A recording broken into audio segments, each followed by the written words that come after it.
Chapter 14. Some change of countenance was necessary for each gentleman as they walked into Mrs. Weston's drawing-room.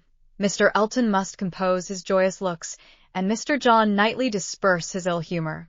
Mr. Elton must smile less, and Mr. John Knightley more, to fit them for the place. Emma only might be as nature prompted, and shew herself just as happy as she was. To her it was real enjoyment to be with the Westons. Mr. Weston was a great favorite, and there was not a creature in the world to whom she spoke with such unreserve as to his wife, not anyone to whom she related with such conviction of being listened to and understood, of being always interesting and always intelligible, the little affairs, arrangements, perplexities, and pleasures of her father and herself.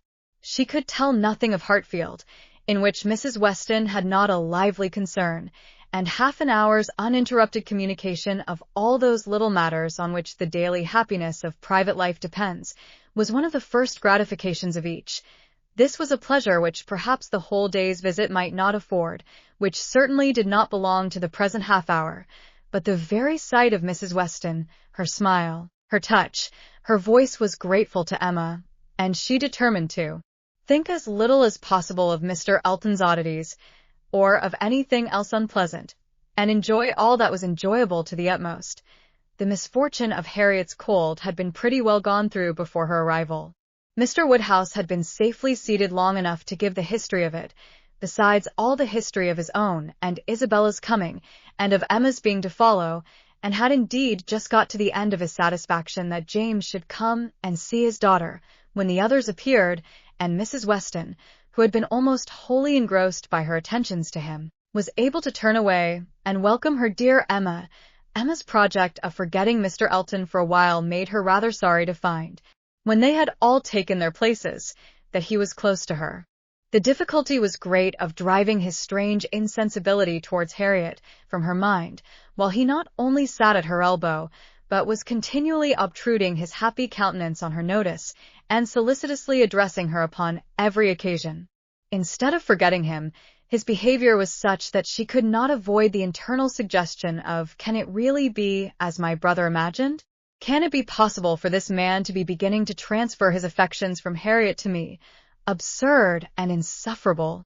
Yet he would be so anxious for her being perfectly warm, would be so interested about her father, and so delighted with Mrs. Weston, and at last would begin admiring her drawings with so much zeal and so little knowledge as seemed terribly like a would-be lover, and made it some effort with her to preserve her good manners. For her own sake, she could not be rude, and for Harriet's, in the hope that all would yet turn out right, she was even positively civil, but it was an effort, especially as something was going on amongst the others, in the most overpowering period of Mr. Elton's nonsense, which she particularly wished to listen to. She heard enough to know that Mr. Weston was giving some information about his son. She heard the words "my son," and "Frank," and "my son," repeated several times over, and, from a few other half-syllables, very much suspected that he was announcing an early visit from his son. But before she could quiet Mr. Elton, the subject was so completely past that any reviving question from her would have been awkward. Now, it so happened that in spite of Emma's resolution of never marrying, there was something in the name, in the idea of Mr. Frank Churchill, which always interested her. She had frequently thought, especially since his father's marriage with Miss Taylor, that if she were to marry, he was the very person to suit her in age, character, and condition. He seemed by this connection between the families quite to belong to her. She could not but suppose it to be a match that everybody who knew them must think of. That Mr. and Mrs. Weston did think of it, she was very strongly persuaded, and though not meaning to be induced by him, or by anybody else, to give up a situation which she believed more replete with good than any she could change it for, she had a great curiosity to see him, a decided intention of finding him pleasant, of being liked by him to a certain degree, and a sort of pleasure in the idea of their being coupled in their friends' imaginations with such sensations.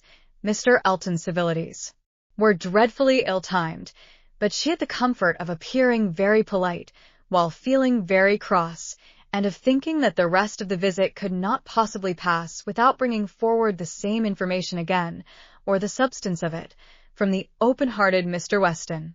So it proved, for when happily released from Mr. Elton and seated by Mr. Weston at dinner, he made use of the very first interval in the cares of hospitality, the very first leisure from the saddle of mutton, to say to her, "We want only 2 more to be just the right number. I should like to see 2 more here, your pretty little friend Miss Smith and my son, and then I should say we were quite complete. I believe you did not hear me telling the others in the drawing-room that we are expecting Frank. I had a letter from him this morning, and he will be with us within a fortnight." Emma spoke with a very proper degree of pleasure, and fully assented to his proposition of Mr. Frank Churchill and Miss Smith making their party quite complete. "He has been wanting to come to us," continued Mr. Weston, "ever since September. Every letter has been full of it, but he cannot command his own time. He has those to please who must be pleased, and who, between ourselves, are sometimes to be pleased only by a good many sacrifices. But now I have no doubt of seeing him here about the 2nd week in January. What a very great pleasure it will be to you. And Mrs. Weston is so anxious to be acquainted with him that she must be almost as happy as yourself." Yes, she would be, but that she thinks there will be another put off. She does not depend upon his coming so much as I do, but she does not know the parties so well as I do. The case, you see, is— but this is quite between ourselves. I did not mention a syllable of it in the other room. There are secrets in all families, you know. The case is that a party of friends are invited to pay a visit at Enscombe in January, and that Frank's coming depends upon their being put off. If they are not put off, he cannot stir. But I know they will, because it is a family that a certain lady, of some consequence, at Enscombe, has a particular dislike to, and though it is thought necessary to invite them once in 2 or 3 years, they always are put off when it comes to the point. I have not the smallest doubt of the issue. I am as confident of seeing Frank here before the middle of January as I am of being here myself. But your good friend there, nodding towards the upper end of the table, has so few vagaries herself, and has been so little used to them at Hartfield, that she cannot calculate on their effects, as I have been long in the practice of doing. "I am sorry there should be anything like doubt in the case," replied Emma, "but am disposed to side with you, Mr. Weston. If you think he will come, I shall think so too, for you know Enscombe." "Yes, I have some right to that knowledge, though I have never been at the place in my life. She is an odd woman, but I never allow myself to speak ill of her, on Frank's account, for I do believe her to be very fond of him. I used to think she was not capable of being fond of anybody, except herself, but she has always been kind to him, in her way, allowing for little whims and caprices, and expecting everything to be as she likes. And it is no small credit, in my opinion, to him, that he should excite such an affection, for, though I would not say it to anybody else, she has no more heart than a stone to people in general, and the devil of a temper." Emma liked the subject so well that she began upon it, to Mrs. Weston, very soon after their moving into the drawing-room, wishing her joy, yet observing that she knew the first meeting must be rather alarming. Mrs. Weston agreed to it, but added that she should be very glad to be secure of undergoing the anxiety of a first meeting at the time talked of, "for I cannot depend upon his coming. I cannot be so sanguine as Mr. Weston. I am very much afraid that it will all end in nothing. Mr. Weston, I dare say, has been telling you exactly how the matter stands." "Yes, it seems to depend upon nothing but the ill humor of Mrs. Churchill, which I imagine to be the most certain thing in the world." "My Emma," replied Mrs. Weston, smiling, "what is the certainty of caprice?" Then turning to Isabella, who had not been attending before, "You must know, my dear Mrs. Knightley, that we are by no means so sure of seeing Mr. Frank Churchill, in my opinion, as his father thinks. It depends entirely upon his aunt's spirits and pleasure, in short, upon her temper. To you, to my 2 daughters, I may venture on the truth. Mrs. Churchill rules at Enscombe, and is a very odd-tempered woman, and his coming now depends upon her being willing to spare him." "Oh, Mrs. Churchill, everybody knows Mrs. Churchill," replied Isabella, "and I am sure I never think of that poor young man without the greatest compassion. To be constantly living with an ill-tempered person must be dreadful. It is what we happily have never known anything of, but it must be a life of misery. What a blessing that she never had any children. Poor little creatures, how unhappy she would have made them. Emma wished she had been alone with Mrs. Weston. She should then have heard more.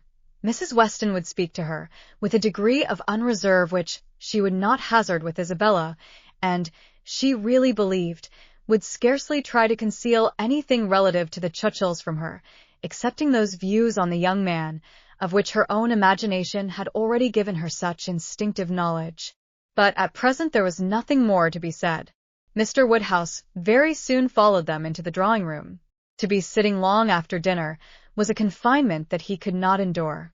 Neither wine nor conversation was anything to him, and gladly did he move to those with whom he was always comfortable. While he talked to Isabella, however, Emma found an opportunity of saying, "And so you do not consider this visit from your son as by any means certain. I am sorry for it. The introduction must be unpleasant whenever it takes place, and the sooner it could be over, the better." "Yes, and every delay makes one more apprehensive of other delays. Even if this family, the Braithwaites, are put off, I am still afraid that some excuse may be found for disappointing us. I cannot bear to imagine any reluctance on his side, but I am sure there is a great wish on the Churchills to keep him to themselves. There is jealousy. They are jealous even of his regard for his father. In short, I can feel no dependence on his coming, and I wish Mr. Weston were less sanguine." "He ought to come," said Emma. "If he could stay only a couple of days, he ought to come, and one can hardly conceive a young man's not having it in his power to do as much as that. A young woman, if she fall into bad hands, may be teased and kept at a distance from those she wants to be with, but one cannot comprehend a young man's being under such restraint as not to be able to spend a week with his father, if he likes it. One ought to be at Enscombe, and know the ways of the family before one decides upon what he can do," replied Mrs. Weston. "One ought to use the same caution, perhaps, in judging of the conduct of any one individual of any one family, but Enscombe, I believe, certainly must not be judged by general rules. She is so very unreasonable, and everything gives way to her. But she is so fond of the nephew. He is so very great a favorite. Now, according to my idea of Mrs. Churchill, it would be most natural that while she makes no sacrifice for the comfort of the husband, to whom she owes everything, while she exercises incessant caprice towards him, she should frequently be governed by the nephew, to whom she owes nothing at all. My dearest Emma, do not pretend, with your sweet temper, to understand a bad one, or to lay down rules for it. You must let it go its own way. I have no doubt of his having, at times, considerable influence, but it may be perfectly impossible for him to know beforehand when it will be." Emma listened, and then coolly said, "I shall not be satisfied, unless he comes." "He may have a great deal of influence on some points," continued Mrs. Weston, "and on others, very little, and among those, on which she is beyond his reach, it is but too likely, maybe this very circumstance of his coming away from them to visit us,